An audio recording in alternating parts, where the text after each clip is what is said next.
Hello, hello, hello. We didn't What even up, everybody? introduction, did we? Okay, well, we're here. Where did Shishi go? She's making her bed. I'm here. Oh, Give me 2 minutes, but I'm still here. I'm here. I'm just oh, okay. I was like, okay. Yep, she's here. Apologies, guys. I forgot to post a poll to see what today's topic would be. Things have been kind of hectic the last couple of weeks, not gonna lie. Been real busy, got Mardi Gras going on. There's been some loss in the community. It's just, been a time, and so I just forgot. And there's no excuse. Just forgot. So today we're just gonna have real talk. We're gonna talk about whatever you guys want to talk about, and we're just gonna do it. Hey, Monique. Hey, Rob. Hey, Allion. Hey, Kwani. I'm glad to have everybody here. So, what is on your mind? What you want to talk about today? I want to talk about your hair. What made you change your hair? Oh, today is Selena.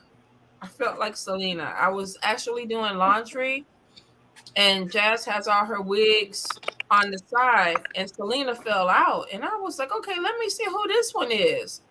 So then I picked her up, and we kind of liked each other. And so today we are Selena. Oh, okay. I thought, because you've had the dreads for what, 3 years? I have had, well, yeah. But I've been growing my hair out. I've been growing my hair out for 3 years. But I'm getting tired of the gray. So I'm like, I don't want to look at the gray. I might, I don't want to dye it. See, I did mine. Yeah, I don't want to dye it. So I've been throwing wigs and, of course, head wraps and stuff under it. But I don't know. I think I grew it out to like past my shoulders, and now I want to cut it. Don't do that. You've been doing it for so long. When I first met you, you had hair cut like Walker. One on the side and two on the top. Yes, but I like it short though. It's easy for me. So I don't know. And then with gray hair, the older, the longer you let it grow, the older you look.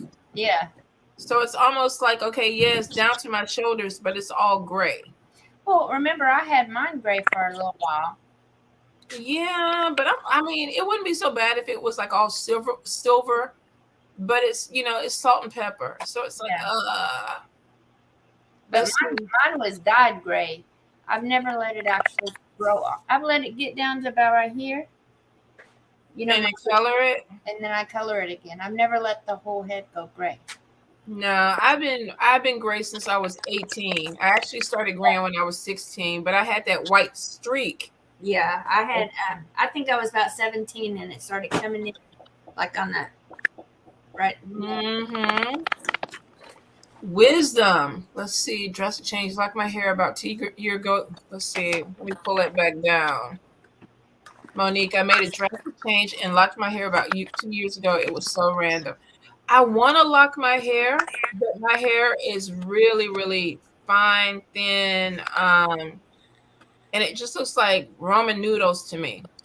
Your hair is like baby hair. It's like baby hair. Yeah. It's real. People don't realize how thin it is, and how fine.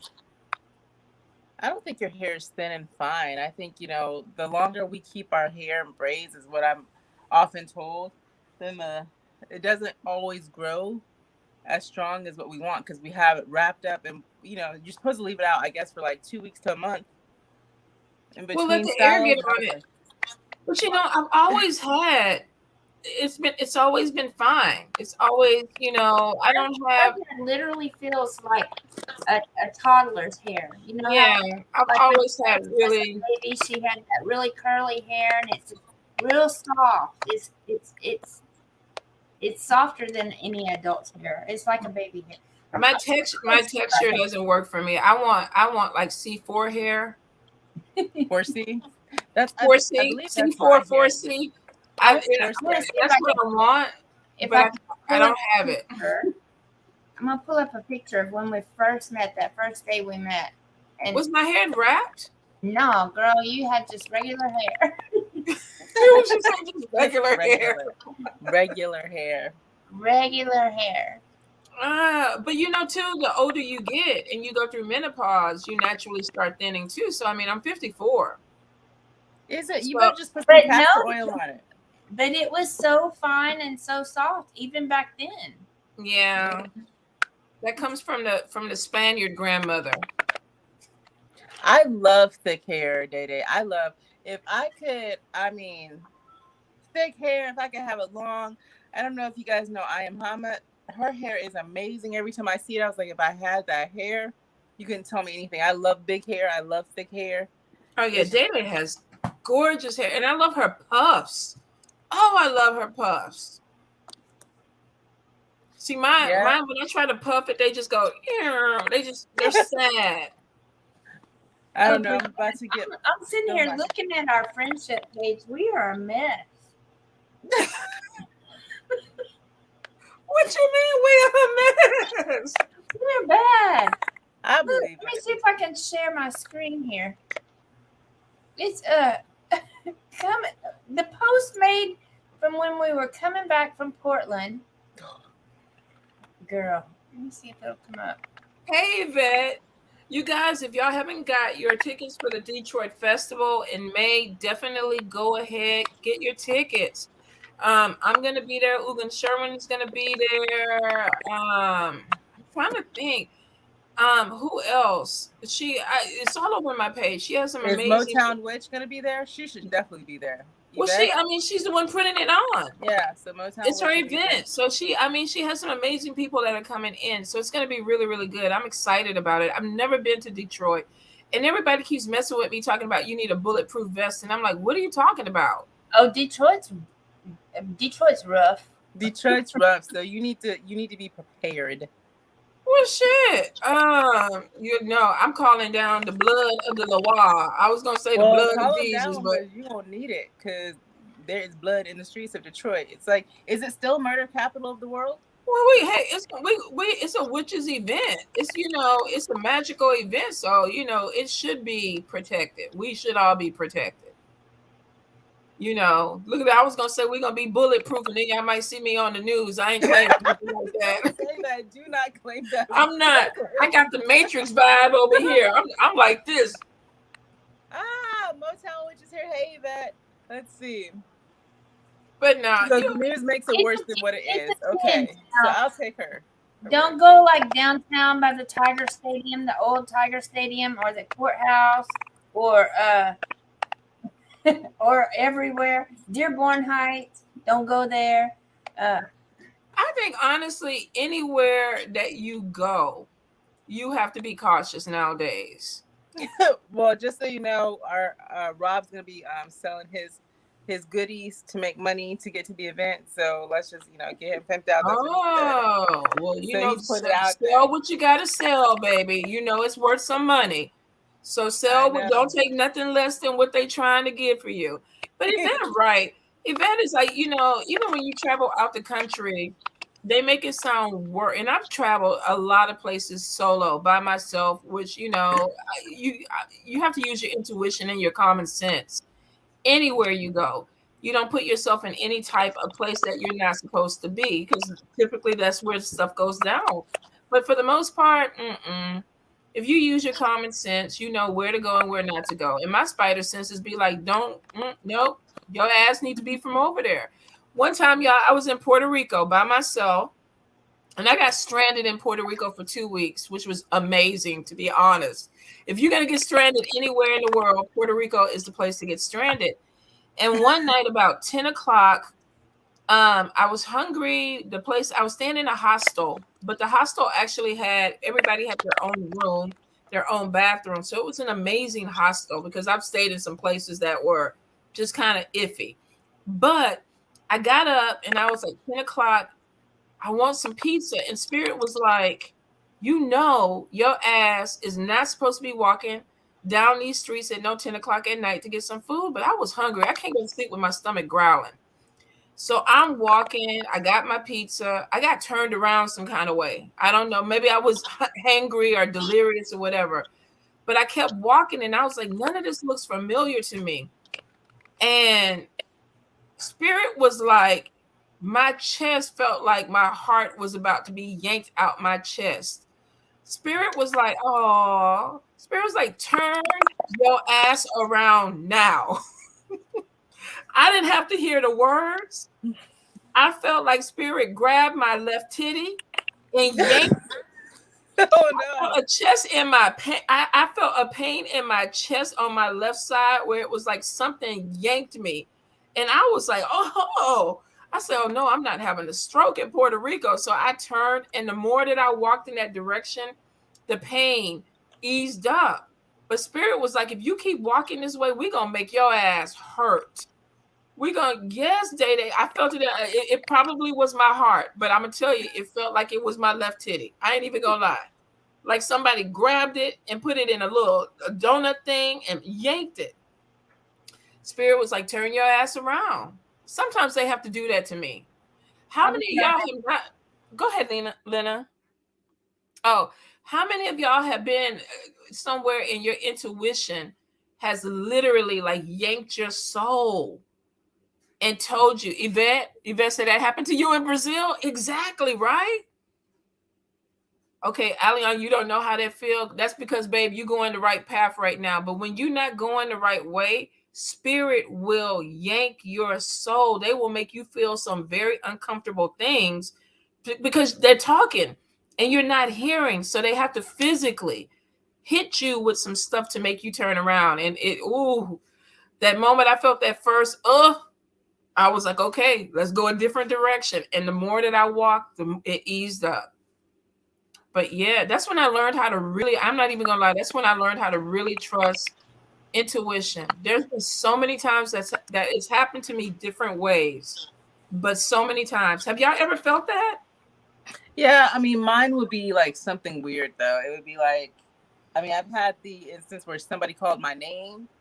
Oh yeah. It sounded like somebody I knew, and so I would turn around like a sister, like my sister or something, and I would turn around and walk towards it, and then it wouldn't be there, and then it was like, I mean, I had those things. Now, have I had my left boob grabbed? Nah, not yet, because then I'd be like, well, I don't know where I'm pretty sure it was my heart. I can't even get a hold of mine, so I ain't even got to worry about it. I'm pretty at sure. this point, I'd be like, just rub on it. Just rub on it. Right. No, because you ain't going to stop if they just rub on it. Spirit is like, I'm going to make you hurt. I'm going to cause some pain. Look, Rob said he was robbed. Wait a minute. I was robbed in Miami in the ghetto. What the fuck was you doing in the ghetto in Miami? Doing something you were supposed to be doing. Girl, Miami's like Detroit. The whole thing is a ghetto. Miami? No. Well, Yeah. Yvette was saying that the news makes it worse than what it is. And I have to trust somebody that lives there, right? Oh, you know it. My daughter lives there, and I've been to Detroit quite a few times. And Detroit, well, the problem with Detroit is it's an old city. It's a very old city, and so it's old and it's dirty. Damn. Well, I'm looking forward to it. I thought, I've heard mixed things. Take the train around, and you'll be able to see the city. But you know what? People say the same shit about Texas sometimes. So I think, and look, she said it's gentrified. It's like New Orleans. When you go to New Orleans now, they have all these Airbnbs where these people are, it's changing the structure of what you think even New Orleans is. So I don't think you can go. You have to go now. Because things that you may have seen, they may not be the same. I think that's very sad because New Orleans is known for that vibe, that music, and now you have people that are like, we don't want to hear that music at 3 a.m. I'm like, yes, you do. That's exactly what you want to hear at 3 a.m. You want to have all this experience. But, I guess times change. I'm not trying to date myself, but I'm like, oh my God, these new people popping in saying, we just want to party and no music. And I'm irked by it because, it's just one of the places you would go expecting it to always be. It would improve, but have that vibe. The vibe, the actual vibe, the feeling of New Orleans changed after Katrina too. Oh yeah. It really changed. The whole vibe. It's not the same as it was before Katrina.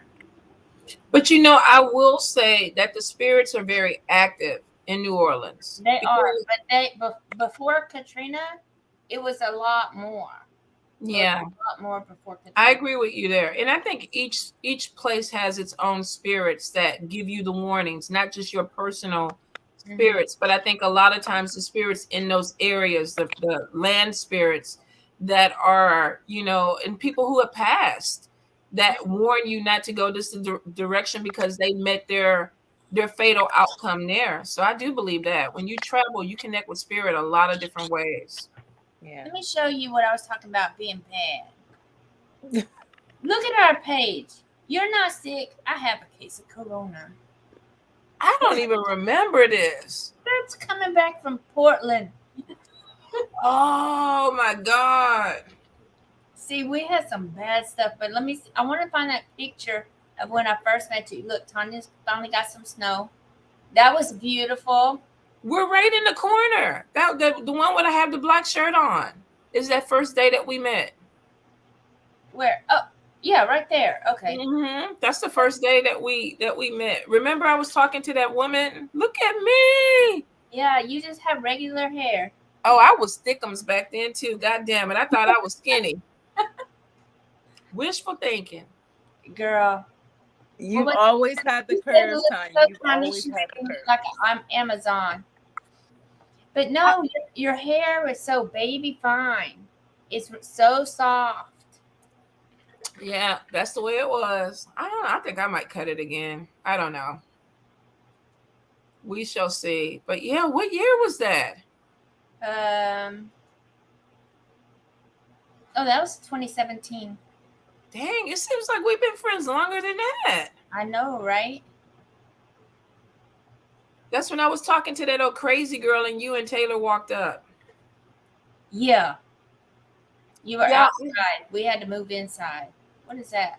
I have this thing wherever I go, strange people just sit down and talk to me like they have known me their whole life. And then Lynna kind of walked up and was like, okay, who is she? We weren't supposed to be meeting another person. We were just supposed to be meeting you. Mm-hmm. That was a good meet. That was a good meetup though. Yeah. That poor girl went through hell. She sat down and told me her whole life story. So let's see. Let's get to some questions. Let's see. Day. Let me see. Oh, Day went to a party that this guy always had, and she said the one time that she didn't go, not to go, it got shot up. 3 people, wow. 3 victims. Let's see, Rob. I live next to the old Miami Arena. Oh, 2 blocks over. So you were living and walking through. Let's see. The spirits are still a bit active, but the people have changed in New Orleans Creole flair. I agree. Let me see. Did they say I'm innocent looking? Yes, I am. Okay, hold up. Pinky says strangers talk to me because they see my light. And sometimes too, you're right, because I'm a healer, because they'll come and tell me about their abusive man beating them or something. And I'm like, okay, I'm just trying to have my Starbucks. I don't know why you're sitting at my table with me, but I listen. I do listen. And I think all of us have had those experiences. Even y'all in the comments, when you are healers, when you are drawn and spirit shines and your aura is big, people can see. They can't see who you are. We've had a lot of people walk up to us in New Orleans too. Oh yeah. Yeah. I still have to get used to people walking up and going, Divinity. It scares the shit out of me. And then they want to hug on me and kiss me. And I'm like, no, you're invading my space. I don't know you. And they be trying to pick me up and do the air hug. And I'm like, oh God. I can't wait for me to run into you. I'm going to be so petty. I'm going to skip up. I want to see you from behind. And they're like, boo. Oh, girl. I'm already ready to do bear hug. I'm ready to do bear hugs with you. I am ready. I know I'm going to look like a little tiny kid in comparison to your height, but I'm so ready. I'm like, Oh, look, so Yvette says, look, they come in. She keeps Kleenex on the counter because they walk in and start crying.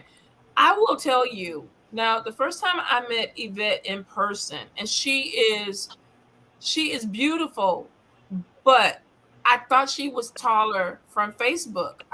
Because I just, the pictures and everything.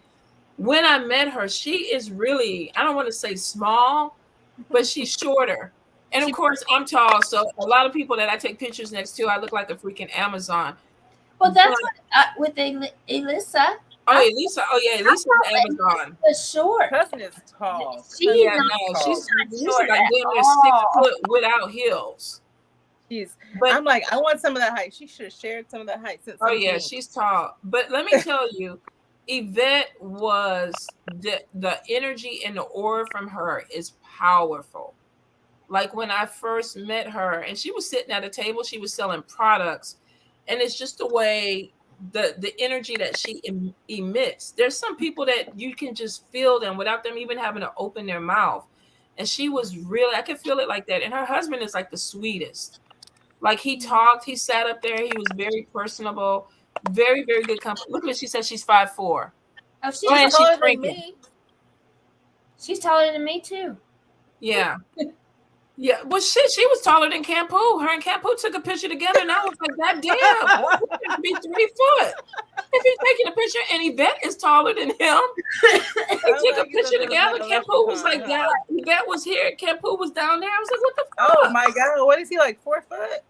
Girl, he had to be 3 foot. Yvette was a whole lot taller than him, a whole lot taller. And I've never met him in person, but that picture, did y'all see that picture too when he had that big teddy bear and the damn teddy bear was bigger? He gonna come on here and curse my ass. He gonna curse my ass. Alyssa, wherever you at, Camp, don't do it. Don't do it. And she said Day Day is taller than her. So I'm like, Day Day, I'm just short. I'm gonna tell y'all right now, you guys are gonna see me. I'm gonna be up to your ankles. Don't be surprised. How tall are you, Shishi? I'm 5'2" and 3/4, like Harry Potter. You're taller than me. No, but what? Look at Ginger say when she met me, she was like, "Who is that tall glass of thickness?" Get it, Ginger? No, I'm 5'1". So Rob has a question. Could we discuss a hot topic? This damn debate is hoodoo a closed practice? Hoodoo is not a closed practice. And I don't know what groups you in, but here's the thing. And I'm going to just say this to people that are in groups that try to limit what your practice is.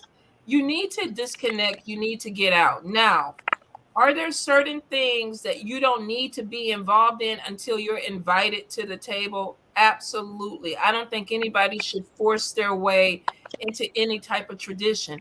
Hoodoo, you don't need initiation to practice hoodoo. I know a lot of people out here are charging people for hoodoo initiations. You don't need an initiation. You literally can open up a book, go down the street to your grandma or your relatives and learn. A lot of us that grew up in the South grew up with practices that were chores. Yeah. We didn't have this grandmother that pulled us out into the woods and did a little dance with us and stuff like that. The ones that did, that's a blessing. But the way I grew up, my grandmother was like, "This is a chore. You sweep your walkway with bleach and ammonia. And then they never told us the reason for this. As I became an adult, it's just the way it was done. It was a way of life. It was just chores. It was the way that we grew up. So hoodoo definitely was incorporated in a lot of family practices. Now, I see a lot of people that keep going back with this. It's a closed practice. You can't do it. It's a black and white thing. If you're not black, you can't do hoodoo. That's not true. A lot of times, whether they learn from slaves or they learn from family or they learn from friends, knowledge was passed down. Knowledge was passed down. Lynna knows a whole bunch of shit, and Lynna is fluorescent white. But am I going to tell her? I mean, she couldn't just say you are white. You are fluorescent. I did say she was fluorescent white. She's not lying. She glow in the dark. She glow in the dark. I'm not going to lift my shirt and show my belly, but you can see my forearm. Yeah, and I've seen her belly. I have, yeah, fluorescent. Trust me, fluorescent. I'm LED white. Oh, but she grew up with, there's certain things that we have talked about that she knows how to do because her family did that. Mama Star family There was stuff that was passed down to her. So there's a lot of things where people try to put limitations on it. Hoodoo, there's no initiation. You don't have to go through a ceremony to do hoodoo. So how can it be a closed practice or a tradition? Well, it's not a religion, therefore it's not It's closed. a practice. You don't have Yeah. to. It's not. Yeah, exactly. It's a practice. It's work. It's not a religion. So I think a lot of times when you get into a lot of these groups and people feel some kind of way, well, and let's be honest, Trump brought out some very Ugly. He was just ugly. well, some ugly things and some things that needed to come to the surface about the way that they deal with other people, the way that they grew up, their belief systems. There's some people that realized with his administration that their friends were secretly racist. Oh yeah. There were some things that came out with people, and we saw it trickle over into the community where everybody was cool because you weren't supposed to say that, and then they all got big and bold, and now it's like, no, now you can't do this because you're not the right shade or color or whatever. And this cancel culture is just fucking ridiculous to me. You're telling people, grown people, what they can and cannot do. I'm gonna do what the fuck I want to do. Yeah. How I I want know to do it. a long time ago, I think it was you, Angela, and I was driving. It's when I was in DC. We had the talk of how is it, because we were in the groups and they were like, white people cannot be in voodoo and they cannot be in like Palo, all of those. And people were mad. They were really mad. And they were saying, if you're white, you should not be in these traditions because it's not your tradition. You own slaves. So how can what ancestors do you have is what the question was posed. What ancestors do you have that would allow you to be in voodoo and all the ATRs and things like that, practices that belong to people of color. Right. And so I think an interesting fact is, right, as practitioners, we can all say, for the most part, we've had multiple lives. Mm-hmm. So who are we to say that person who's practicing now, who is not a person of color, was not a person of color in one of those lives? Who are we to say they don't have those ancestors in those lives? I mean, there is no pure race, let's be honest. In order to have that, you have to be inbreeding. And some people still do that, but too, not every white person during the slavery, during that 200-year period, was against Black people. There were people, Caucasian people, who actually helped Black people at that time, and Underground Railroad and stuff. And so I think you have a right to feel 100% the way you want to about traditions. But I agree with you, Shishi. I'm not going to sit up there and tell somebody about their ancestry. I'm not, because I don't know. I can't. Like, I guess I have to find a picture and send it to you. But if you look at my family picture and you look at my ancestors, some of them look like nothing but white people. And my aunt has been tracing it, and they were white, mulatto, then Black, then back to white again. And it's just, I mean, there was a whole imitation of life thing going on for a bit, but yeah. But I had a woman when I first met Tonya. I had to ask her, "What are you?" She did. She was like, "What are Black?" Yeah. She didn't look Black. She didn't look white. She kind of looked like a Spaniard, but I wasn't sure, and so I asked her, "What are you?" I mean, But if you go on my father's side, whose family is predominantly from Louisiana, most of them are Creole. It is what it is. There's Spaniard, there's French, there's European, there's African blood. I answer to a little bit of everything. And somebody tried to call me out, I think it was a couple of years ago, when I was talking about my ancestry and, the melting pot. I'm a mutt. I'm a little bit of everything. And they were like, well, the only reason that you're light-skinned is because the master raped your ancestors and you are a product of rape. And I was like, well, hell, shit, if you can call that out, a lot of us come, dealt with that energy. But what is that supposed to? I'm supposed to stop elevating my ancestors because there was a glitch in the system? But then you have to stop and think, right? Because there's actual tribes in Africa who have not at all slept with any white people, and they have blonde hair, blue eyes. So how do you explain that? Yeah, that's what I was going to say. South Africans are white.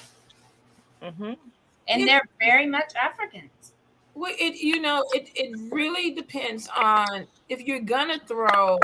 I don't feel like honestly race has a place in spiritualism. I really don't, because it goes to the bottom line. If spirit calls you, there's something that is connected to them and you that they want. They call you. That's why. Now, do we have people that just move up to the table and get their fork and their spoon, and they haven't been invited, but they want to eat? Yeah. I do have problems with that. If you haven't been called to a tradition, and here's the thing, spirit will make it very difficult for you if it's not your path.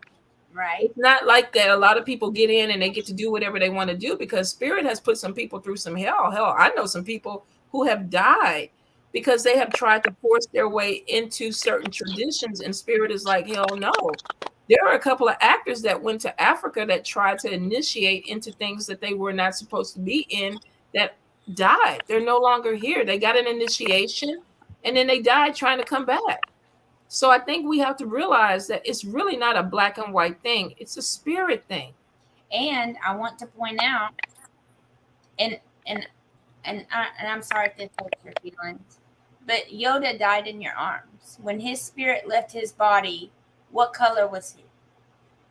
Girl. There wasn't no color. You didn't see it. Spirit has no color. Girl, I had so much love for that dog.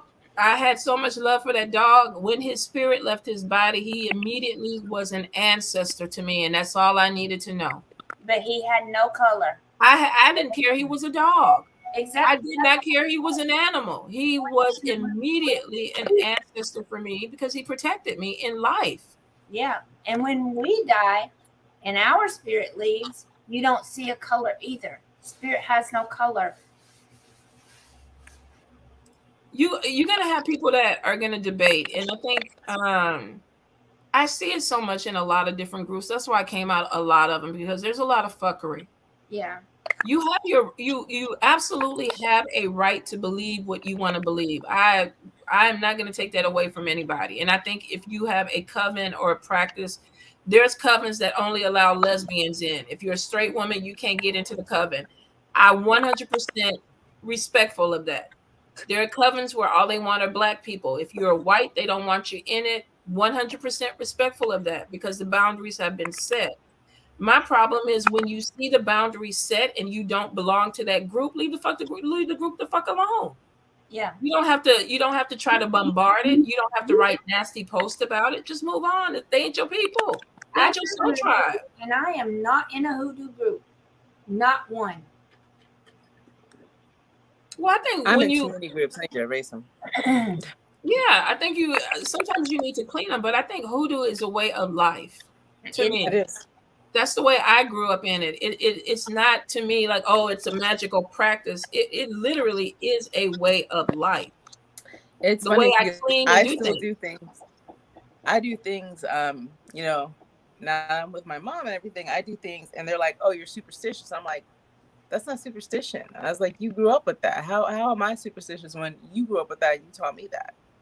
Yeah. So like my mom was arguing, like, just for example, don't put your purse on the floor, right? Because you lose your money. Right. And don't let people sweep under your feet. Right. And so yeah, she was like, oh, you're just being so superstitious. I was like, coming from the woman who said that for New Year's, we have to have money in our pocket and we eat collard greens and black-eyed peas for money. Yeah, it's not superstitious. It's a way of life. It's traditions that have been passed down. And I was like, those are things. I was like, but it goes back how many generations, and because that's the way it was, right? It's a way of life. But I think it's interesting now that we, when you talk to some people, they're like, oh, you're just being superstitious. But you're like, but y'all broke. Because you're your purse on the floor, whatever. But I mean, here's the thing. Our thoughts have power. Our thoughts have power. The things that we do have power. Repetition and belief has power. So if you truly believe in the things that you're doing and you know that there's a reason why you're doing it, you're giving it power. That's the work. Yeah. That's the work. And effort. Exactly. Now, Rob said something about this being a debate, hot topic or whatever. My thing is, if I'm not included in the discussion, I'm not going to waste my energy. I'm not going to debate back and forth with people on. We got too many people out here, grown as people, that are trying to validate themselves. Like I belong here. If people don't want to, that would be like Shishi having a coven. If she didn't invite me to the coven, would it look like me sitting up there going back and forth with her? Like, okay, why is your coven this way? Why are you doing this in your coven? What's going on with your coven? You don't want me in your coven because what? I'm light skinned or I'm dark skinned or what? If you're not let in something, it's best a way to save your energy and move on. Go where you want it. Go where you But want then it. not only that, sometimes what's right for you. You're not doing what's right for somebody else. Only worry about yourself. If you want to do hoodoo, do hoodoo. Don't let other people tell you you can't. If it's right for you, then it's right for you. Fuck them. Their words, they ain't fucking you, paying your bill, fucking or financing you. Then don't listen to them. Yeah. If they ain't doing it themselves, they don't matter. If you want to be part of a group that excludes other people, like if you're fighting to be in a group that excludes other people, what does that say? I don't want to be limited. I don't even want to be in a group that's limiting other people, because that at some point that shit is you're gonna try to limit me. No, let me be who the fuck I am. That's why a lot of people are solo practitioners and eclectic, because they don't want that. I know I am, but I mean, I also feel like, there's definitely strength in community, which, I talk to you about, Tonya, often. There's definitely strength in community. But then there's also less bullshit when you're by yourself a lot of the time, because I'm a greedy practitioner. So I want to do what I want no matter what. I want what I want no matter what. I don't want anyone to tell me I can't have it or it's not right. I'm going to do it. And then if I fall on my ass, I'll be like, okay, I did it. It was not the best thing to do. If you have questions, you can ask other people and take their advice or not take their advice, but it's ultimately up to you. But then I think a lot of practitioners, especially a lot of solo ones, the reason we can tell you sometimes like, these are your options, you could do it, but like these are about some of the roads that have come your way, is because we have had to bump our heads, right? As practitioners, period. Like we've had to bump our heads. We've done things that, we had to learn lessons from. So now we're like, okay, well, these are the options usually that happen when you do this. But if you want to do it, go ahead and do it. But these are some of the things you might run into. Well, here's the thing too. I think people tend to look for something to join because they tend to be followers. And that's not necessarily a bad thing to learn, to research and things. I was a follower in some things where I had to learn. But don't ever allow other people to think for you, especially when it comes to your practice, your connection with spirit. That is a one-on-one relationship. Spirit is going to tell you things that they may not tell the group. It's just, I get a lot of people that, I joined the house or I joined, and now they're supposed to tell me when to use the bathroom, what food to eat, where to go, and all this stuff like that. And some people, they literally just give up themselves. In these groups, in these traditions, you are still supposed to be elevating and growing on your own and growing into your own power. And sometimes you have to kind of silence that group mentality.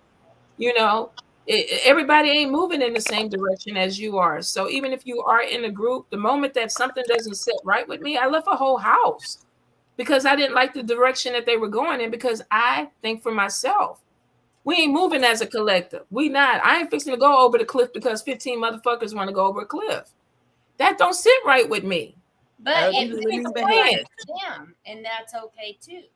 Yeah, so you have to, whatever you connect with, you need to think for yourself, but then you also have to, preserve your energy on bullshit that really ain't your shit.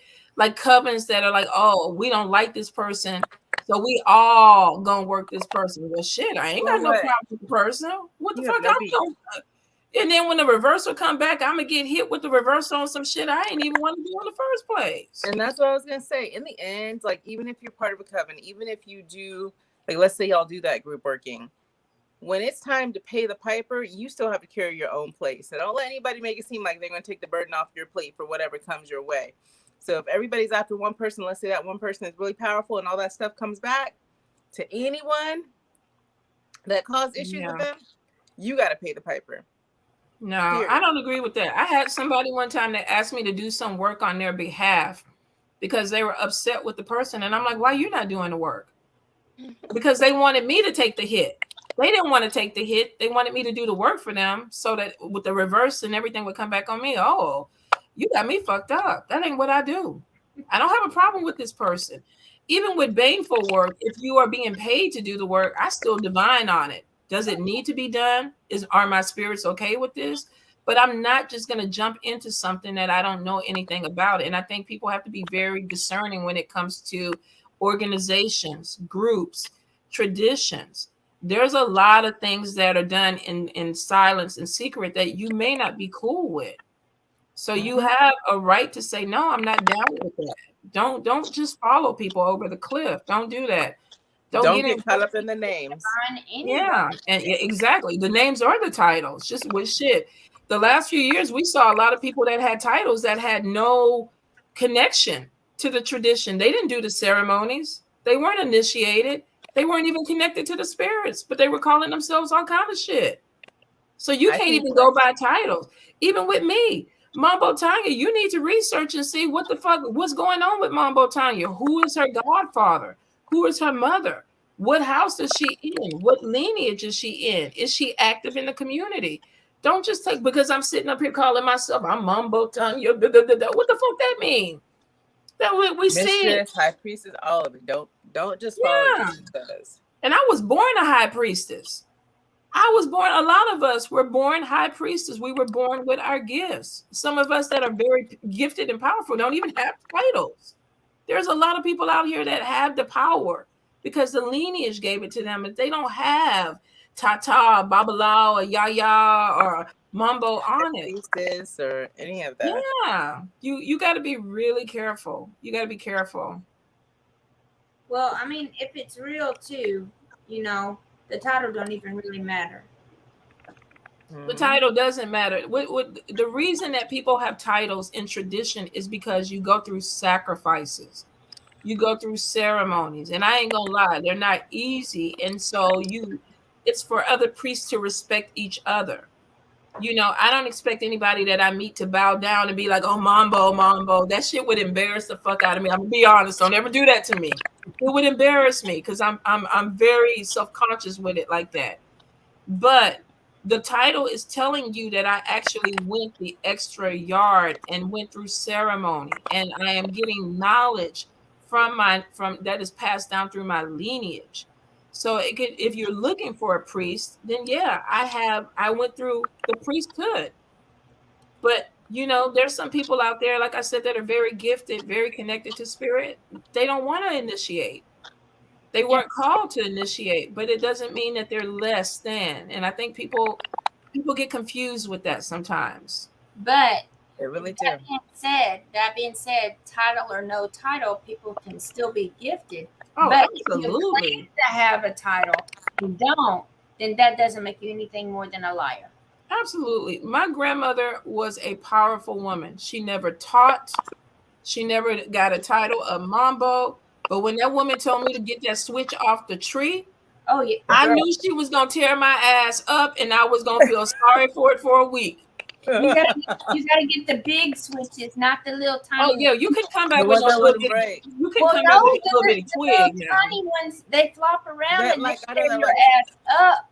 And then I thought to myself, every time I got a switch spanking, I was like, who the hell thought to take this off the tree and go with that? Who came up with that damn idea? But that's a part of tradition too. That's a part. I've never used a switch on my kids, but I definitely grew up in a generation where a switch, all they had to do was say, go to that tree, and you would lose your everlasting mind and start praying to your spirits because you knew your ass was about to get lit up. It was a power. Oh my God. Listen, I'm telling you, if you get a big switch like the size of your finger, that bitch will break. And you don't have to get hit so many times. Girl, I saw my grandmother. I saw her with people with 2x4s. She wasn't worried about nothing breaking. She would have picked that shit up and got the ceiling fan and whooped somebody's ass. If you get them little willow tree floppy things, them some bitches never break. And all they do is they cut into the back of your legs, right? Right there in the back of your leg. We showing our age now. Lynna came with a plan. I was just trying to make it through the spanking. No, I did the big one, so it break, and then they stopped whipping you. You get a little one, you can whip you. They grab you by your hand, you run circles, and they right behind you, beating your ass. Horrible memories. But no. Shoot, I'm telling you, my grandma would pick up anything, the fly swatter. I literally saw her pick up a 2x4 for my cousin. He was 16, and she was knocking the crap out of his little leg. It's America. We here. It really did. When you think back to the old days, like these kids nowadays, they wouldn't even be able to deal with it. They wouldn't even Nowadays, you tell them to go cut their own switch, it's going to break their heart, and then all of a sudden we got to go to therapy. Oh, see, yeah. That's why some of us are strong as hell. Some of us are strong in our beliefs. We're strong in our resolution to do things through because we've gone through some things. Now, of course, like I said, I've never used the switch on my kids. I don't picked up a couple of house shoes, and I can throw a shoe really, really good. But it was a different thing because I didn't want to pass that particular thing down to my children because it was traumatizing. It was traumatizing. Yes, it was. But I tell you what, but it got me right. It did get me right. It was a discipline that helped me to get right and to focus. When she told me something, she didn't have to tell me twice because I knew if we hit that twice that it was going to be a problem. So it literally, even with my learning, with my spirituality, it helps me with the discipline. Because have you ever robbed a bank or done a drive-by? No. Hell no. Because we were taught not to do that shit. Well, it's a lot of things that we were taught not to do. It was a lot of things that we were taught not to do, but that was part of tradition. Whether we agree with it or not, it was a part of traditions that were carried on. Respect your elders, and I think it's good. What you're supposed to do, and you have good manners and all kinds of stuff. Because you can just say yeah and get a switching. It depends because I got some cousins that got their ass beat and they just as bad as they was when they was little as adults. And sometimes a kid is just bad. It is what it is. And I think it's okay, like if you go through the history of why those things happen, to say, I don't feel like passing that down because it can either get worse or, it is traumatizing or, things like that. But you have to find some way for there to be consequences for, certain actions. But I don't think it beats your kids senseless. I don't think so. Like, even now, if somebody's like, go outside and get a switch, I'd be like, I'm 40 years old and I'm still, my heart just dropped straight down. You can tell me at 54 to go get a switch and I'd be like, okay, what we doing? Yeah. Like, why do we need a switch? It's inbred. The moment that you hear the word, it takes you back. It triggers you. And Yvette was like, oh my God, her grandmother had willow trees. Y'all know them willow trees was like miserable willow trees. A year before my grandmother died, how old was I? Taylor 16, so I was 34, so my brother would have been 28. My brother is like 6'2". Okay, he's not a little guy. He's pretty good sized guy. A year before my grandma died, my brother finally told her that the reason she could not find her axe is because he broke it and he hid it from her. And she axe, like a chopping axe. Mm-hmm. He was chopping wood and he broke the axe and he hid it from her. And this is like when he was like a teenager. And she asked him, why did you lie to me? Why didn't you tell me the truth? He says, Grandma, I remember them switches you gave me. So he confessed on her deathbed. He held it. He held it. He was never going to tell her anything. I know my mom gave us sometimes, especially me, the fraternity paddle. I hate that thing to this day. That fraternity paddle is the devil. I have not yet found it in this house, and when I do, I will pack it up and ship it, and then I'm gonna like have an edge and a name and hang it on my wall. But it's horrible, just horrible. But I think there are just certain traditions that yes, we can let go of. Where it doesn't Absolutely. Absolutely. Look, Kwani said, is it disrespectful if you have a curiosity towards hoodoo but no family lineage? No. No. You can still No. learn. You can pick up any tradition that you want if you have an interest in it. Now, are there certain traditions that you may have to go through some type of learning? You may have to get a mentor. Even some people who didn't grow up with hoodoo, there is a backstory to a lot of things that we do. So if you're just hanging chicken feet in your house, do you know why you hanging chicken feet? If you're sweeping your walkway with bleach and ammonia, or you're throwing bleach and ammonia on your windows and wiping them down, do you understand why you do that? That's where the mentor comes in. Do you understand you're not supposed to mix the bleach and ammonia though? Yeah. Because that would be You mustard. die. Yeah. That can kill you. In your house. But really, we would have baths with a cap full of bleach and a cap full of ammonia. Like I said, there was probably a lot of things that should have killed us. To get to the Yeah, chigger, for sure. when we got chiggers, hell yeah, you had to take Yeah, I mean, literally, they would throw ammonia in the bathtub. Now we got the new age witches. Oh, the pH. You got to watch your pH. I'm like, bitch, I had Clorox in my Yahoo at 3 years old. And I still had children.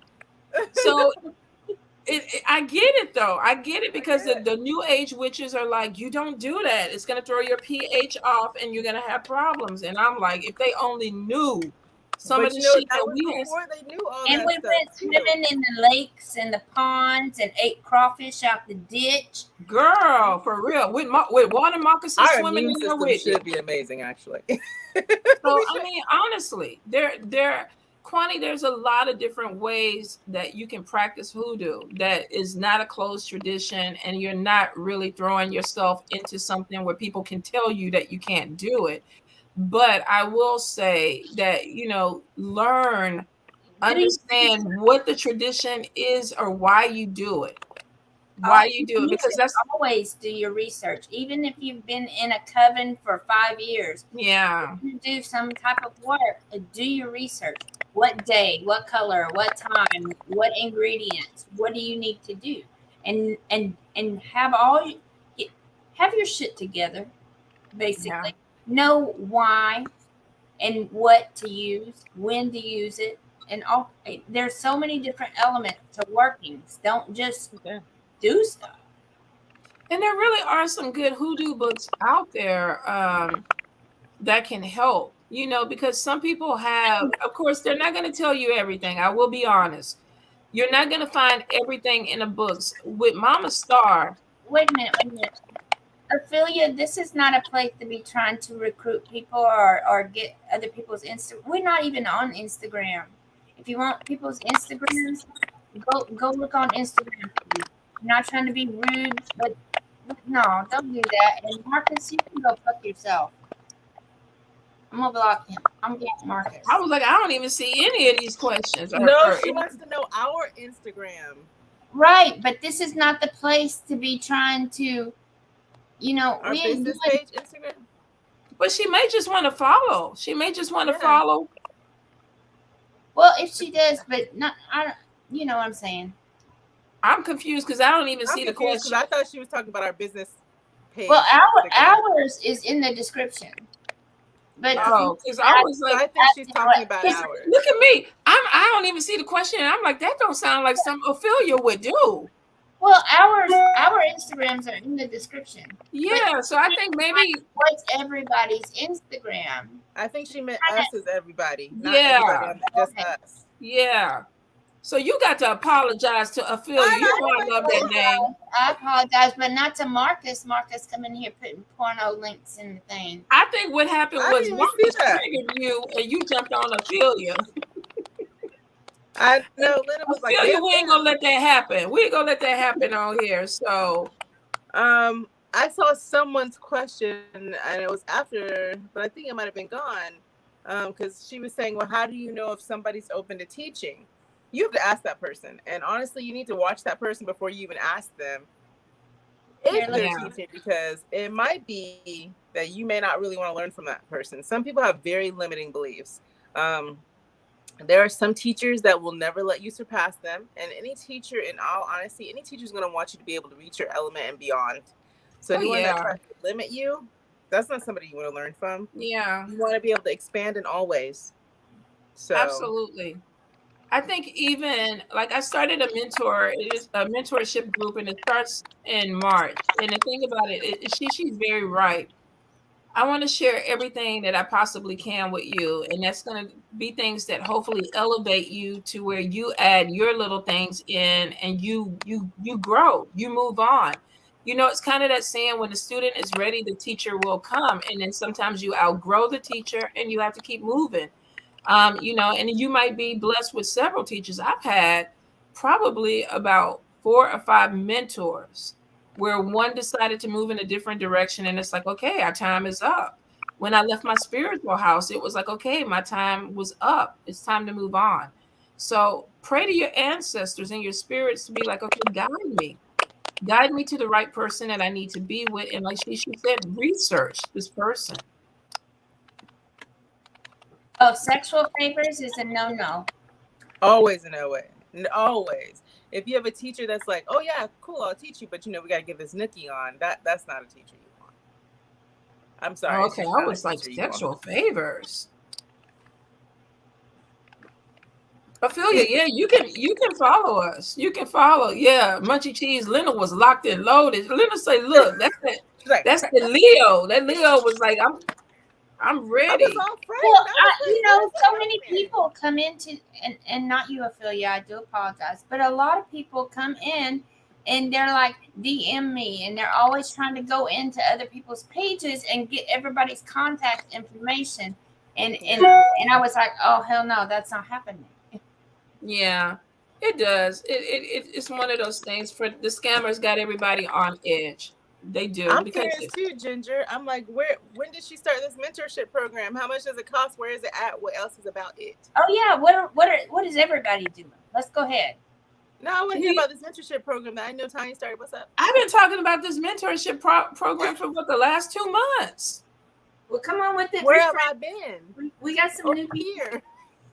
I don't know where you've been, but it literally is a hoodoo conjure root work mentorship. And literally I'm showing things that I was taught. I'm showing things that I have used, and then we're going to do the work, and you're going to show the work in the group. Because here's the thing, a lot of people sign up for mentorship and they think, oh, it's cool, and they pay their money and they don't do the work. And then they're in the inbox, well, nothing is happening for me. And I'm like, okay, what? Show me the work. Well, I really didn't do the work. Well, no, this is going to be hands-on. Every time, we have 2 classes a month. The first term is $600. If you're interested, definitely send me a, you know, you can hit me up in my Facebook or IG or whatever social media you're on, and I'll get back with you. The first class is going to be on the 5th. We're going to be talking about what is hoodoo.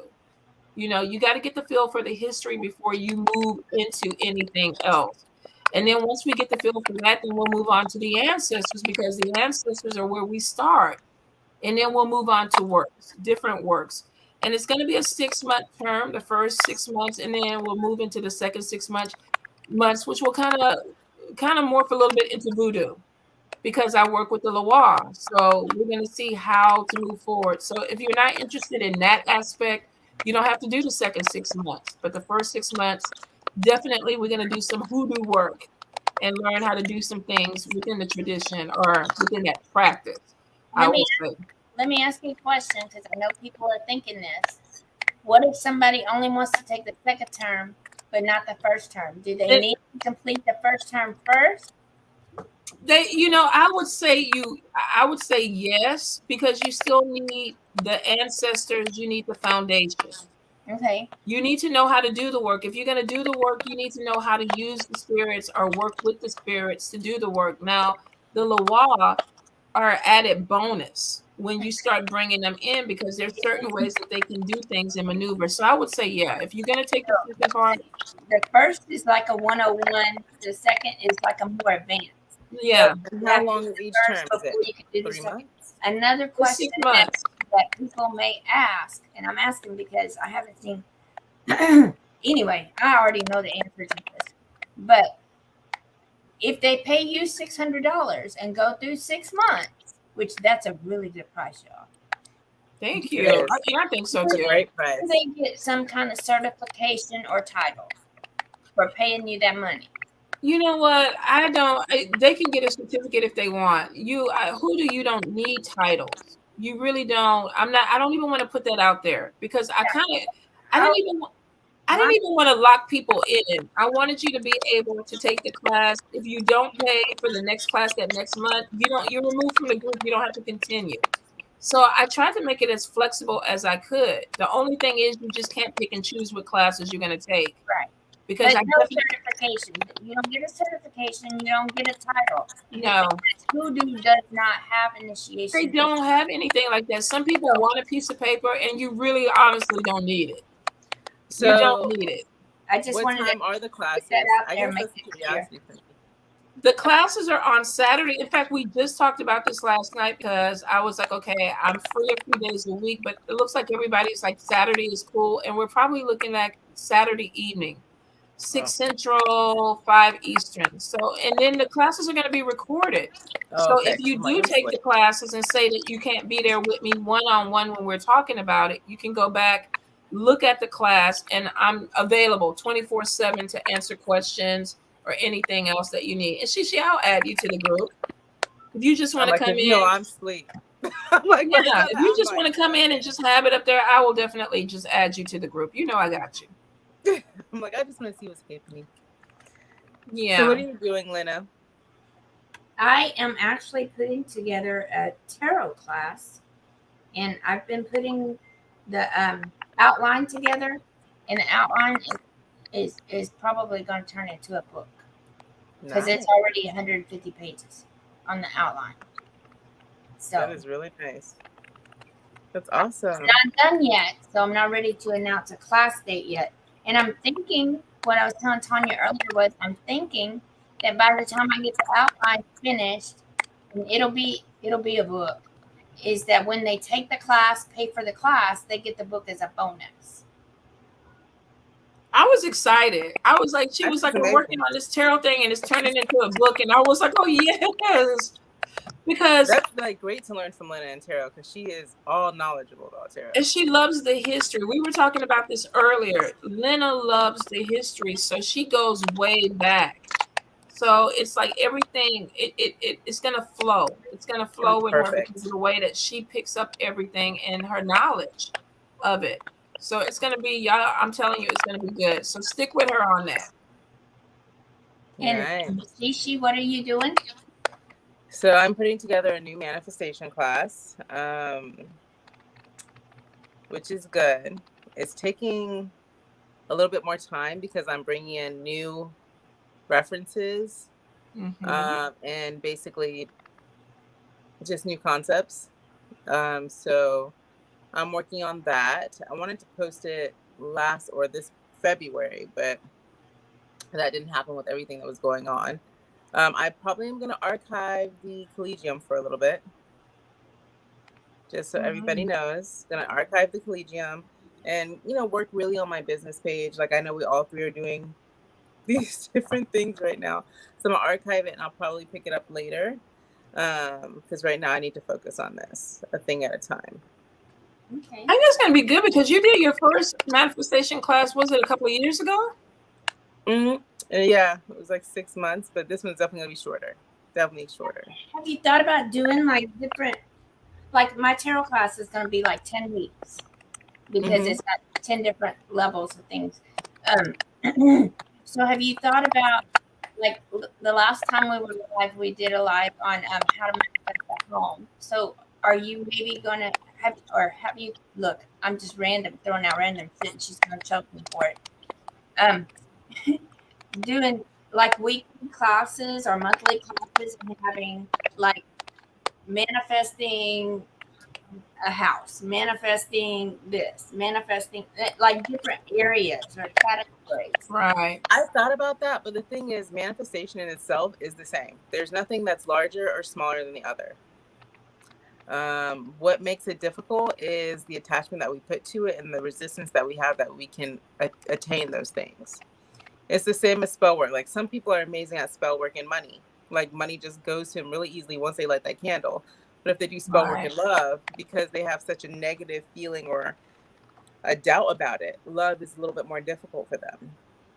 So that is how manifestation works. And just like the same as spell work and the reality of bringing it to you, there's nothing too large or too small. It's not categorized by that. So I thought about doing it that way, but then I felt like people would feel like a house is less attainable than a Not if job. you put in the effort. Right. So everything's If you equal. put in the effort, you could have anything you want. Exactly. And so there's no manifestation per se.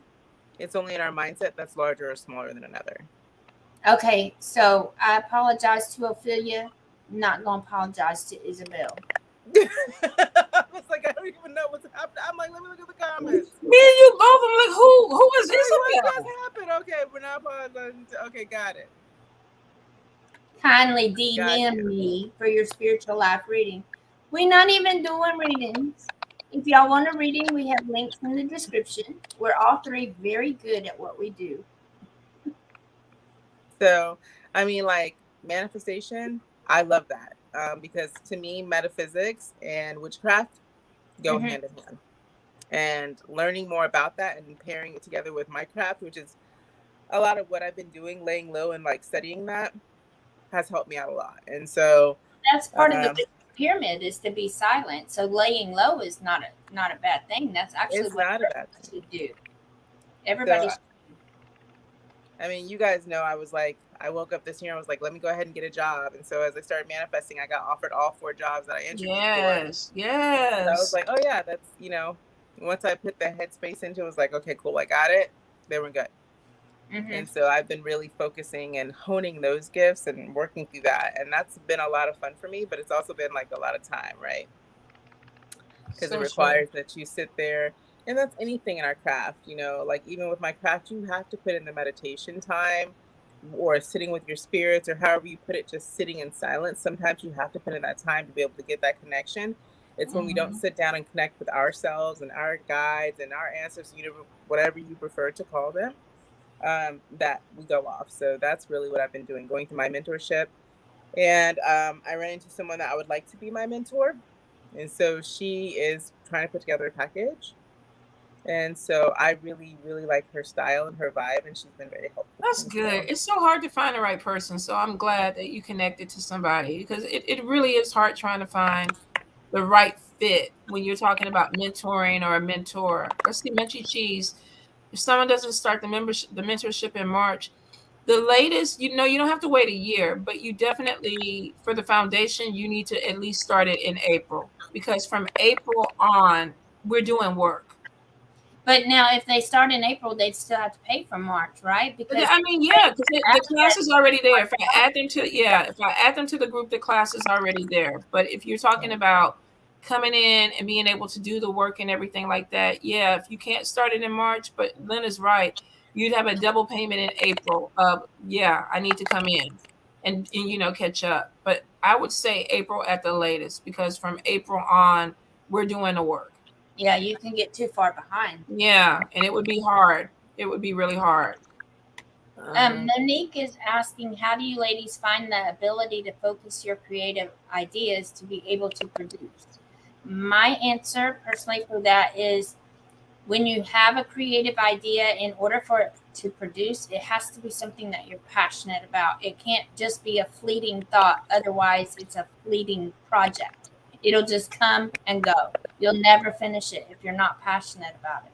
So if you find something creative that you're wanting to do, like write a book or teach a class, make it about something that you're passionate about because that passion gives you the drive to see it through. True. Or what do you ladies do? What do y'all think? I've been in spots where I'm scattered, where I want to do everything. And you guys already know, I'm like, I want to do everything. So I got to make it happen. And I've stretched myself thin. So, having sat down, I'm like, okay, I can only really do but so much at a time. So it's taking the things that I am most excited about and kind of focusing on those. Yeah, I let spirit take the lead a lot with me. And a lot of times they'll be like, this is a priority. You need to go ahead and do this now. So everything else that is not a now, it for me gets pushed to the back burner. And then I deal with things, and that's how I built my business. You know, Spirit is like, focus on this, focus on your content. Don't worry about everything else. Because when you're a creative person, you can get 50 million ideas within a month. And some people feel like I need to do all that. You know, you have to balance your energy. You have to. And a lot of times things will flow into the next thing, which means that if you're listening and following a path, you know, your tarot business might end up in becoming a botanica where you're not only reading, but now you're doing products. And then that ends up, oh, now I need a website because I want global people or international people. So it starts to flow. But you have to build a foundation. You have to start with priorities.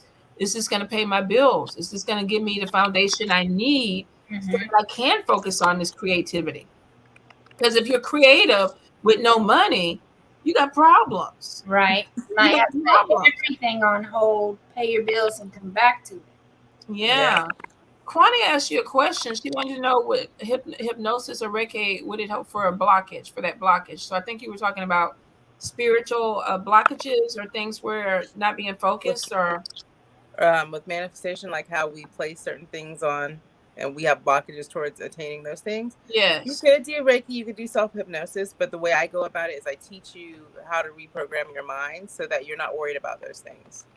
I think with manifestation, you don't exactly need those things to remove those blockages, because the goal and how I teach it is for you to be self-sustaining and not feel like you need things outside of you to be able to get what you want.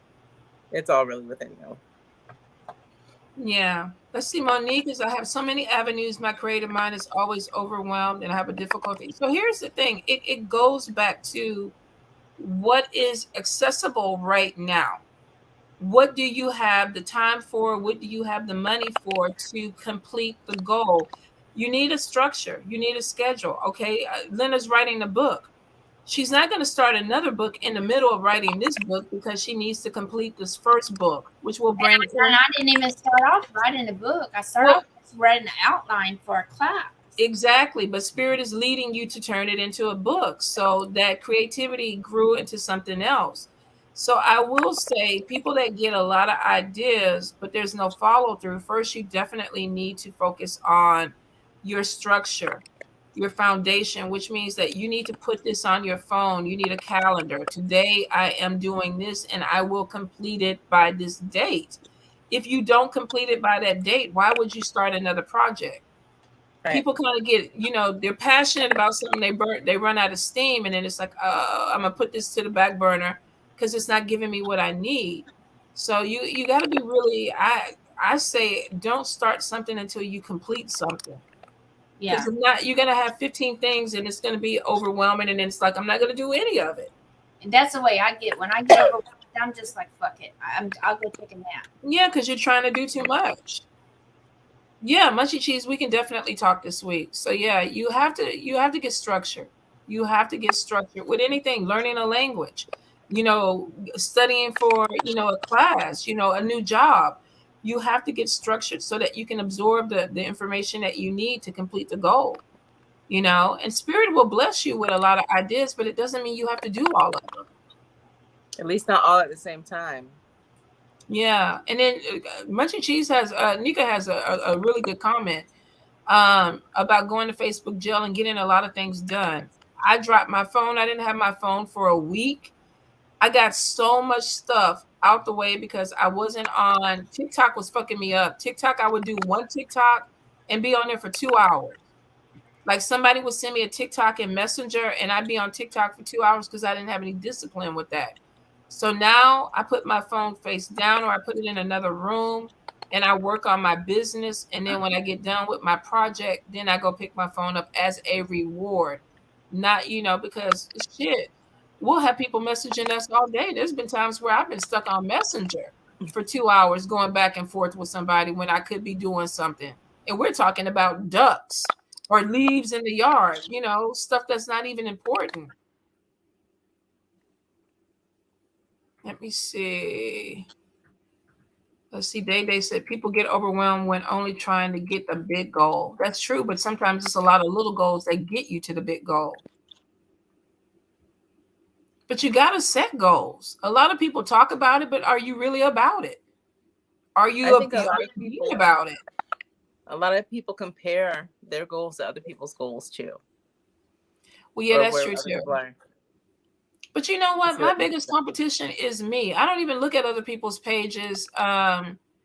You know, somebody, I think it was some people that told me, you know, your YouTube should be more followers or your Facebook should have more followers because so-and-so has, you know, 30,000 people and you're still at, you know, you haven't even reached 10,000. And I was like, oh, but that's not, it's really not a thing for me. To me, a blessing was to get to 8,000 because I'm busy. So it's like, I don't have the time to put content up every 5 minutes. I don't, because I got other things that I'm building an empire that I think is going to surpass followers. Yeah. So that's not my go-to. That's not what I'm zoomed on. I would rather have quality people that like my page than just a bunch of people that, you know, are coming on that may not even care for it. Yeah, I think like it's a lot of fluctuation. I know I got caught up with, oh my God, I don't have enough followers. And then I just was like, okay, I can't. I can't get caught up in that. Well, you got to be realistic. It took away the joy of what I was doing when I was looking at that too. Yeah, well, I don't think, I agree with you on that. I don't think I want to get so involved with something that I don't enjoy what I do, because for me, the moment that I don't enjoy it, I'm going to stop it. I'm going to stop it. I'm not going to do something that doesn't make me happy. Right now, the way my page is makes me happy. Let's see. Soulful Serena. I know this is random, but how do you protect yourself as well from, we had this on a Conjure cruise, so you might want to go back through, was it 3 videos back? Yeah, the protection and cleansings. Yeah. Because we did them back to back. Check out that because we had a lot of information. Thank you, Deborah. You can look in the playlist. Go back and look on the playlist. The playlist is on the group. Yeah. Rob, I do have Harry Potter, like different Harry Potters. And this would be like the solid color. But I have some peacock material too. I don't know what I did with it, but I have some peacock material too. But yeah, I can make another one. Let's see, Day. I learned followers don't sell, so I stopped caring. It's true. Here's the thing that I learned with business. You can have 10 people. If you get 10 people, they will supply everything that you need because there's a consistency there with 10 loyal customers. Mm-hmm. You could have 300,000 people that they may view your page, they may even like your page, but they won't ever interact with you. This month, when I did the bone readings, more people that I've never even seen their name are making comments like, I've been following you for years. Why is this the first time that I'm seeing your name? Quality over quantity. Yeah, why is this the first time that we're interacting? Because I didn't even know you existed. So these followers, until they come forward and they make themselves known, you know, the connection is not there. You know, people, they bounce around.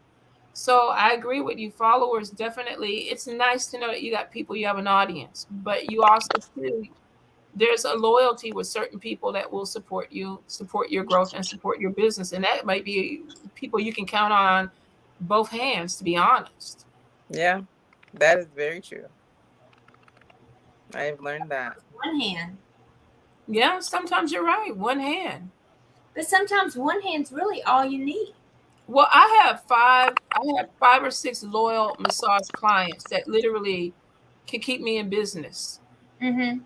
And everybody else are random people that heard come in and get a massage. You know, somebody referred them to me. They may or may not come back. But there's 6 people that have been with me from day one. And now I do their kids, their grandkids, their business grew from them. Mm-hmm. So it's a loyalty thing. It's a loyalty thing. Rob, you can hit me up on Facebook or on my website, wherever.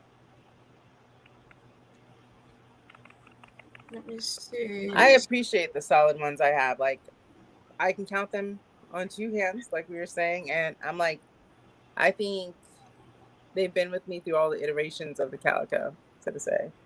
And as it continues to change, they're still there. So I think, it's great when you have people that will grow with you, in fact, and they see your changes. Those are the most fun.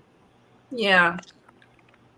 And I think it's cool, especially, and I love my new people. I do, because we're getting to know each other. But like my day ones, they saw the struggle, like a lot of people that are new don't remember the Friday night lives when I was at my mom's house in her living room, and literally it was like 10 of us, and we were acting a fool. We were acting plumb fools because we could, and I haven't changed personality wise. I haven't changed at all.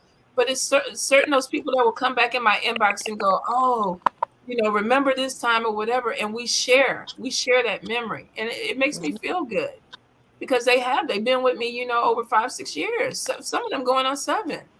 I think like my fondest memory is meeting you and Medium Psychic Sisters, and I like a lot of people are like, oh, you just saw her. I'm like, no, I remember when she got to the Diva. Oh my God, yes. We go like, way back. We go back. I mean, honestly, when people are like the Black Bonnet Witch, that was late night conversations with me and you, where you had your bonnet on. I know. I'm like, what? And that's where the name was big and it'd be hanging off to the side. Like, what? Yes.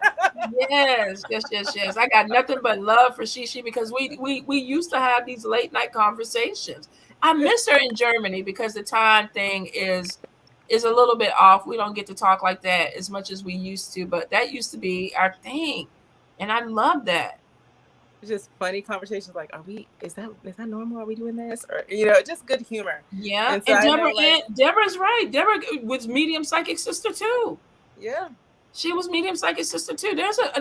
Honestly, that's where I think we were honing our gift. A lot of readers that I know now that I'm still friends with were from that group. I mean, but that was fun times, like when you would see how you started. And I remember somebody was like, well, this person said, and I think you'll know his name, he made her. And I started laughing. Oh, that's how I met her, was through Candelo. You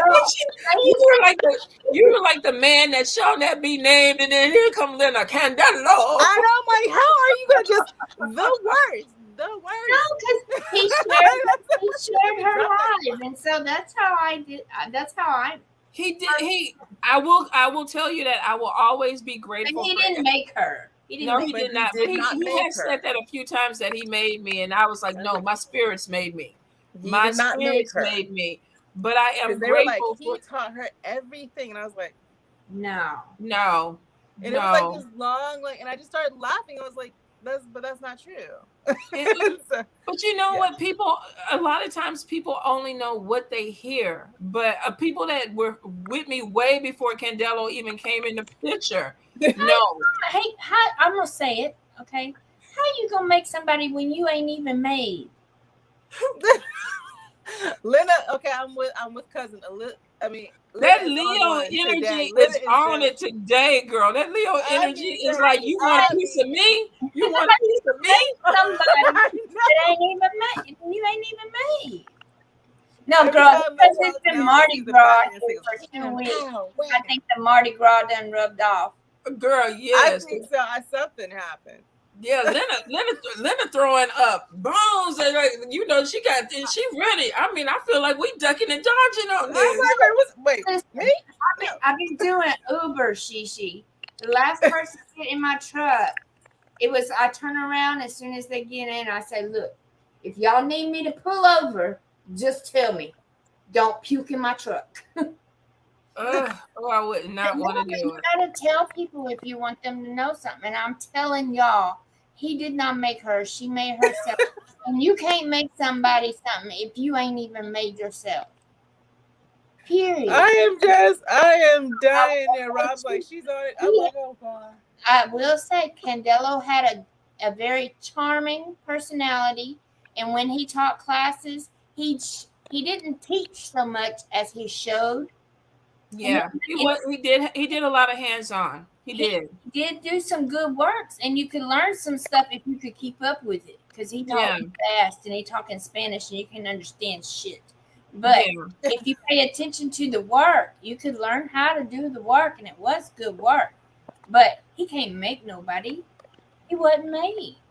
How he gonna make a tarot She reader said, "Who?" when he trying to Calm be down, Lynna. Calm down. whatever the he wasn't even a tarot reader. How he gonna make a tarot reader? I can't even fucking breathe. I feel like I need to click my camera and mic off so I can snort. Because I'm like, you were just.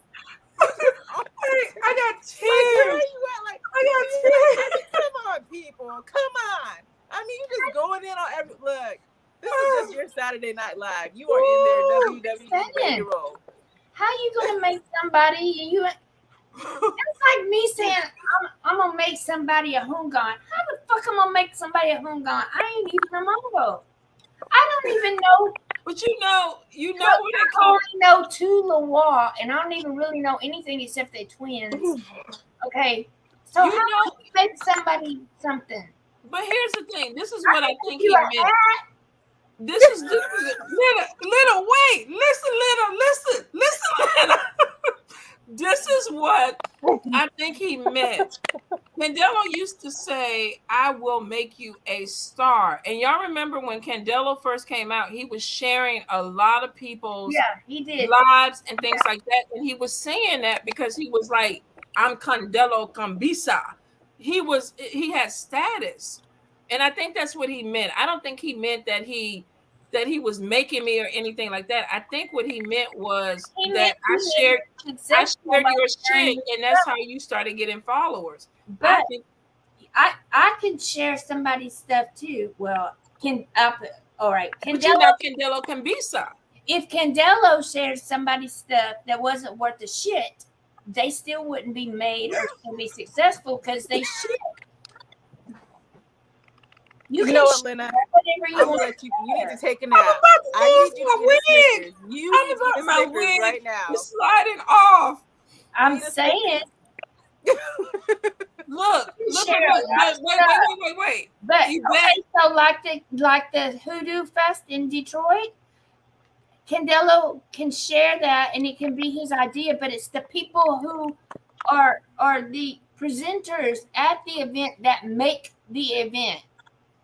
It's not the idea, it's not the share. It's the people who are doing the work. Tonya, you did the work. I 100% agree with you, but Yvette is right. Candelo is the reason why a lot of us met in the community. You can't take that away from him. And he definitely did it. And I really believe when he was saying things like that, he was because I have status in the community. I brought these people together, like Yvette is saying. I brought these people together and I did all this. I don't think he was really trying to be like, oh, I created her. I don't. I think sometimes, Candelo, I think sometimes when you deal with men and women in a community with ego, there is always going to be, I had a place in what is happening. Now, a lot of us could be like, did he open up doors? 100%. Yes. But so we got to give him credit for that, Lynna. We got to give him credit. And I agree with that. We got to give him credit because he opened the doors. And he doesn't make an event. It's the people who put in the work, the people who put in the effort. They make themselves. Because I'm telling you, that orange man became president, but he still ain't shit. Because he's not good at what he's not a good person. I don't give a fuck what title you got. If you know good, you still just know good. But you know what I'm saying? She over there eating and praying. You can see it in her eyes. She is eating and praying. Okay, so wait a minute. Yvette said the folks he created are those that ended up with fake titles. Unfortunately, here's the thing. I'm waiting for the book.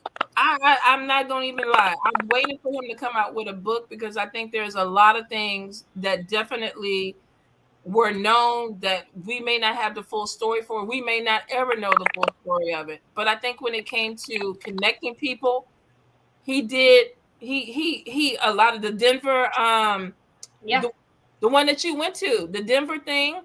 He put all that together. Candelo, here's the thing. He was a showman.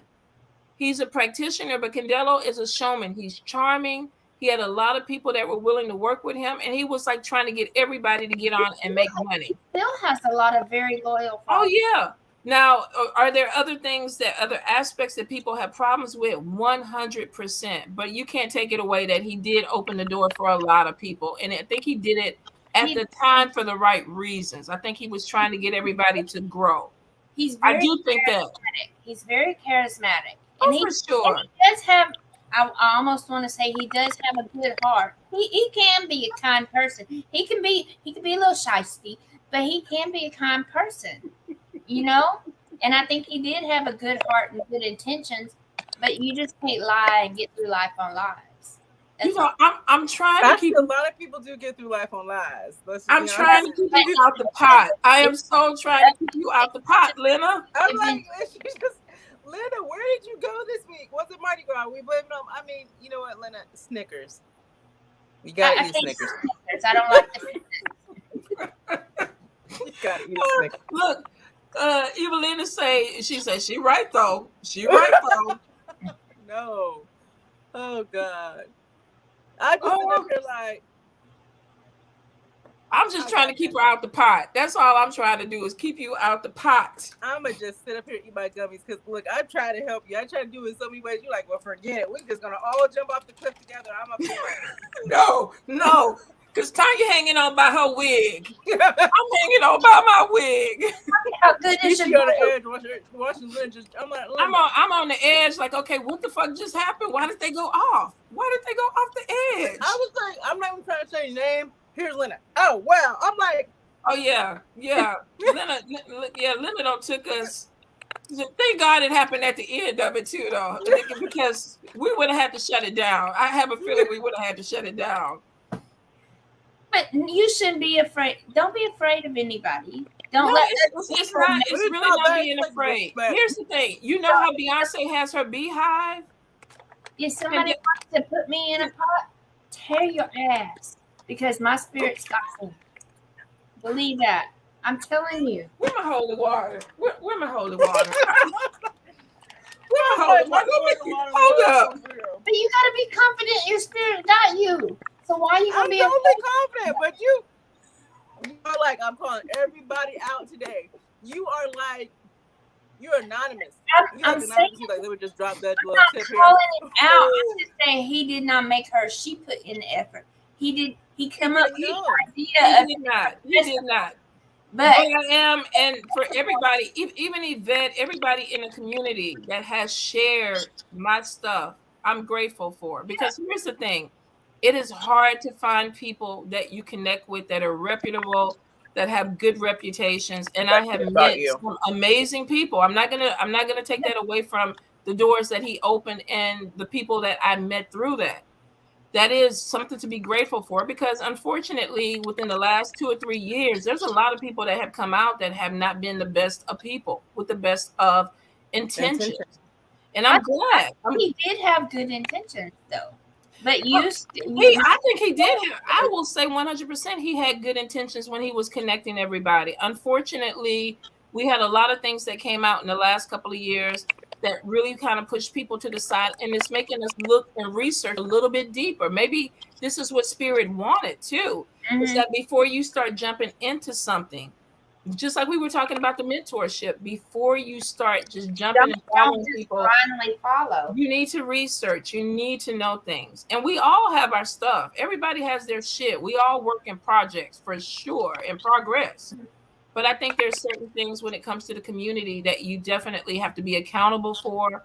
And I think too, as any type of person with a standing in the community, you will be held accountable, whether it's for good or bad. There's a lot of fuckery going on in the community right now that I choose not to get involved with because I think it's sad.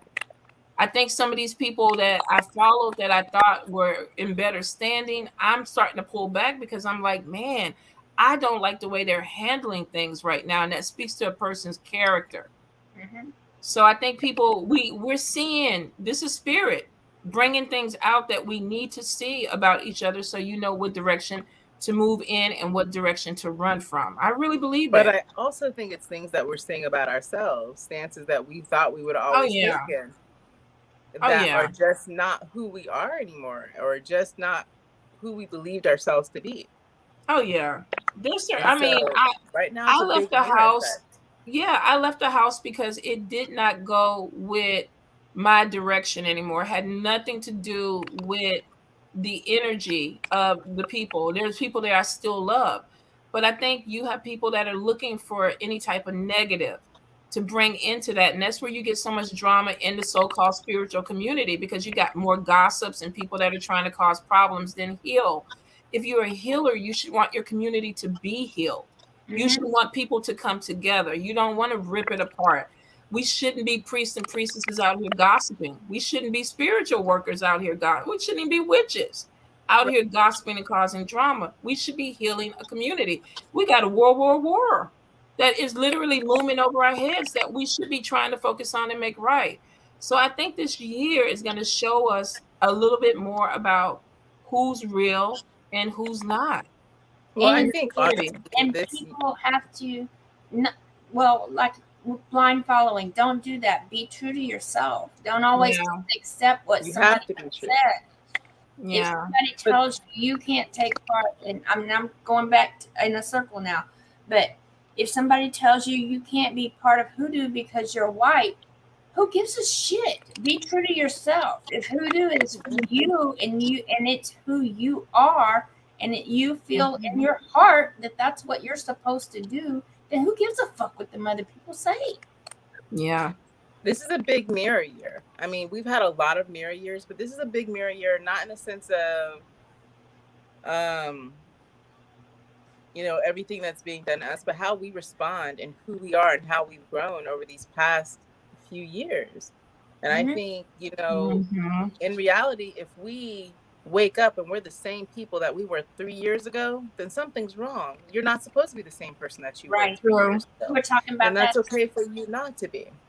And I think also, if we're talking about practitioners or spiritual leaders or things like that who actually take the time to cause havoc in other people's lives, what's so great about that?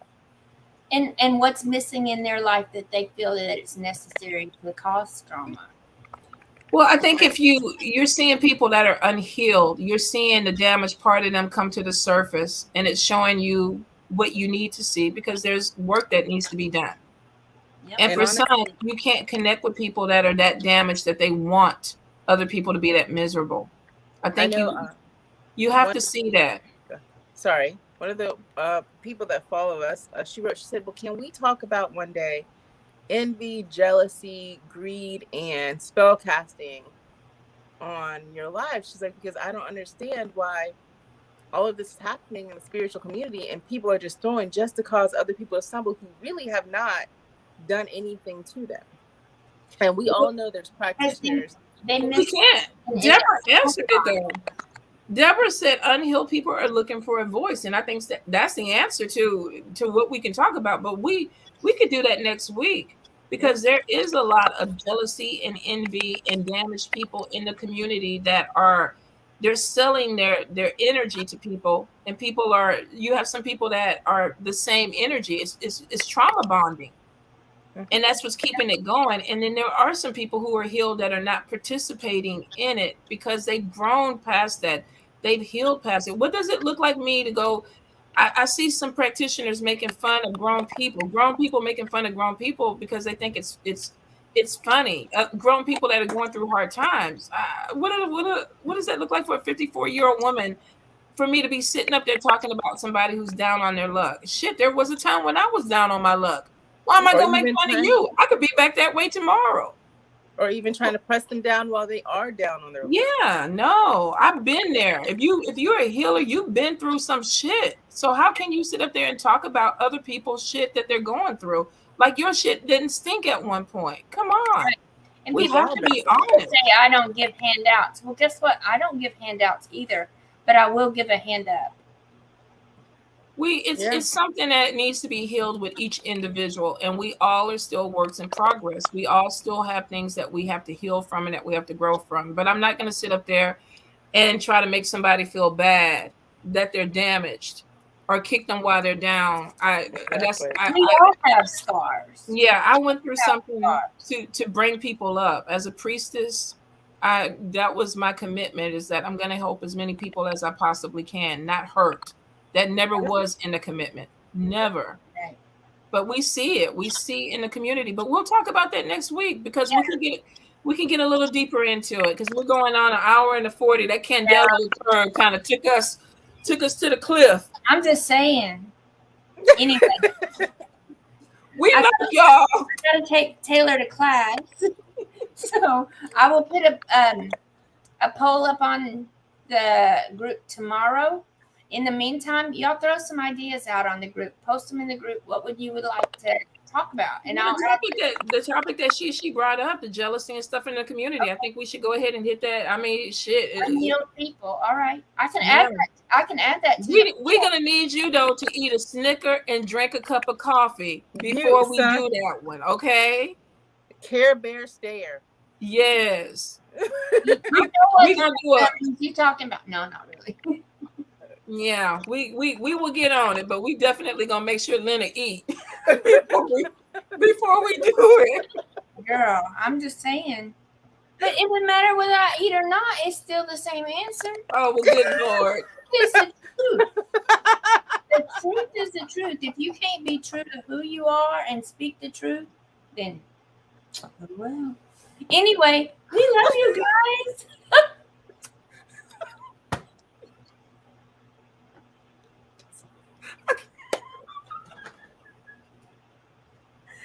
I'm sorry, but we now know Lynna has stepped into the mindset of, I have paid my dues to society. I owe y'all nothing. It's over. It's the truth. It's the truth. Why I'm trying to be somebody I'm not? Why am I gonna let other people take credit for shit I didn't credit for? Y'all, Lynna got me turning red over here, and it takes a lot to make a black woman turn red. Oh my God. Girl, that's why I said I didn't know what you were. Bye. Bye, y'all. Thank you guys for joining us. So we greatly appreciate it. Thank you for your support. We love seeing you guys here, and we will be on next Sunday again with great information, coffee, Snickers, water, whatever's needed to keep the show going. Holy water, full of water. So, Bye. be blessed. We'll see you next week. Bye.